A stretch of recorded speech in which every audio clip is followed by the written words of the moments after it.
You know that moment when you're just sitting there and suddenly your heart starts to race, like that involuntary heavy percussion right in your chest, and what's the very first thing you usually do? Try to take deep, exaggerated breaths, Yeah. right? Like, do anything to force the heart rate back down. Exactly. We treat it like a glitch in the system. But today's deep dive unpacks this fascinating philosophical essay by a cultural researcher exploring the Japanese concept of Doki Doki. Yeah, it's such a great piece. It really is. And our mission today is to look at their argument for why that racing heart isn't actually a malfunction you need to fix. According to the text, it's a compass you should be following. Right, so to start, Doki Doki is a Japanese onomatopoeia. It literally mimics the sound of a fast-beating heart. Like a thump thump kind of thing. Yeah, exactly. Yeah. But what the author highlights is how precise it is. I mean, it bypasses English translations like nervous or excited entirely. Oh, interesting. Yeah, it just names the raw physical state of your body reacting when something real, something consequential is happening right in front of you. Which brings up a huge revelation from the essay that completely shifted how I view this. That physical thumping doesn't actually distinguish between terror and joy. No, biologically speaking, it really doesn't. Like when you encounter a sudden stimulus, your sympathetic nervous system kicks in and floods your body with adrenaline. Right, your pupils dilate, your pulse spikes. Exactly. But here's the crucial why behind it. That biological response has no inherent valence. Wait, what do you mean by valence? Meaning, the physiological mechanism itself doesn't know if the stimulus is good or bad. Oh, I see. Yeah, the sensation of being terrified of a wild animal is virtually identical to the sensation of, say, waiting for your crush to text you back. That is so true. Right. Your heart only codes for one thing, which is significance. It just means this matters. Your brain attaches the emotional label of fear or excitement entirely after the fact. Wow. Okay, that makes so much sense.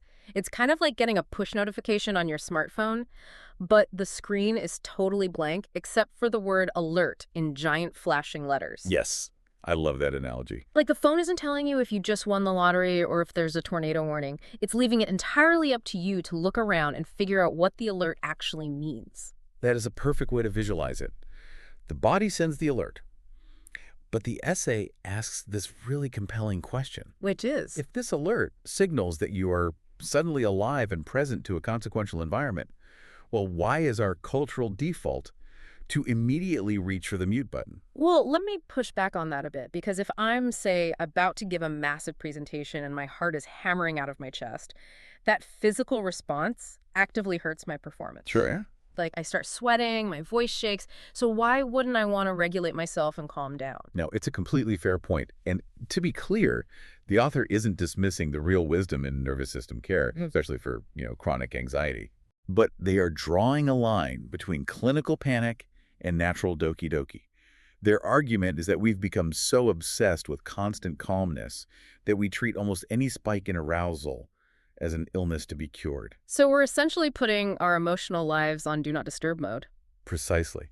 And the author goes so far as to call it a kind of violence against ourselves. Oh, wow. Violence. Yeah, because when you immediately meditate or medicate away that sudden pulse, you're constantly soothing yourself out of a vital signal before you've even read the information it's trying to give you. Okay, so if we aren't supposed to instantly mute it, how do we actually live with that level of sensitivity? I mean, it feels incredibly vulnerable. It is vulnerable, and the essay actually contrasts our modern obsession with, chillness against cultural aesthetics that actively celebrate that vulnerability. They point specifically to the Japanese kawaii tradition. Oh, the cute aesthetic, like the cartoons with the massive eyes. That's the one. Think about the visual markers of kawaii art. The wide, shining eyes, the exaggerated blush marks on the cheek. Oh, right, yeah. The text argues that the kawaii tradition intuitively understands doki doki.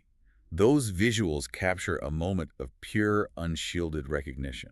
So it's not hiding the physiological reaction. It's highlighting it as a feature, not a bug. Exactly. I see. Instead of letting everything bounce off your armor, you're letting the world actually affect you. And that's the core reframe of the essay.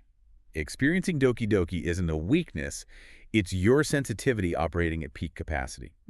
It proves that you are, and this is my favorite quote from the text, permeable to what is beautiful and what is true. Permeable to what is beautiful and what is true. Man, that's going to stick with me. Right. So looking at the author's perspective, Hmm. Doki Doki is your body telling you it already knows what matters before your conscious brain has even caught up. Yeah, it's an alert you should read, rather than a symptom you need to cure.